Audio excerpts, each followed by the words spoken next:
Əl-Münafiqun, Münafiqlər surəsi. Mərhəmətli və rəhimli Allahın adı ilə.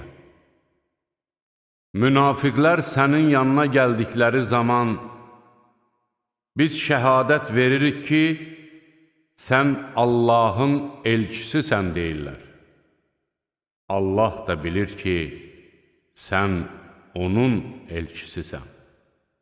Allah şahiddir ki, münafiqlər əsl yalancıdırlar.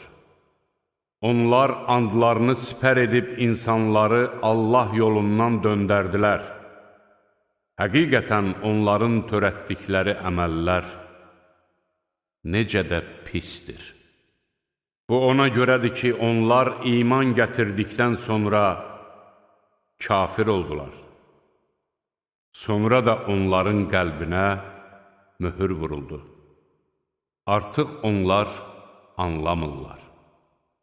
Sən onlara baxdıqda bədən quruluşları xoşuna gəlir, danışanda onların dediklərinə qulaq asırsan. Halbuki onlar divara söykədilmiş dirəklər kimidirlər. Onlar hər bir səs-küyün özlərinə qarşı olduğunu sanırlar. Onlar düşməndirlər. Sən onlardan çəkin, Allah onları məhv etsin. Necə də haqdan döndərilirlər. Onlara, gəlin Allahın elçisi sizin üçün bağışlanma diləsin deyildiyi zaman, başlarını yelləyir və sən onların özlərini dartaraq üz döndərdiklərini görürsən. Sən onlar üçün bağışlanma diləsən də, diləməsən də fərqi yoxdur. Allah onları bağışlamayacaqdır. Şübhəsiz ki, Allah fasik adamları doğru yola yönəltməz. Məhz onlar Allahın elçisi yanında olanlara bir şey verməyin ki, dağılıb getsinlər deyirlər. Halbuki göylərin və yerin xəzinələri Allahındır.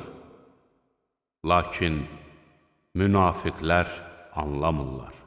Onlar, əgər biz Mədinəyə qayıtsaq, ən qüdrətlilər, ən alçaqları mütləq oradan çıxardacaqlar deyirlər. Halbuki qüdrət yalnız Allaha, onun elçisinə və möminlərə məxsusdur. Lakin bunu münafiqlər bilmirlər. Ey iman gətirənlər! Nə mallarınız, nə də övladlarınız sizi Allahın zikrindən yayındırmasın. Bunu edənlər ziyana uğrayanlardır. Sizlərdən birinə ölüm gəlib, ey Rəbbim, mənə biraz möhlət ver ki, sədəqə verib əməli salihlərdən olum deməmişdən əvvəl sizə verdiyim ruzidən xərcləyin. Allah əcəli çatmışlara əsla möhlət verməz. Allah sizin nələr etdiyinizdən xəbərdardır.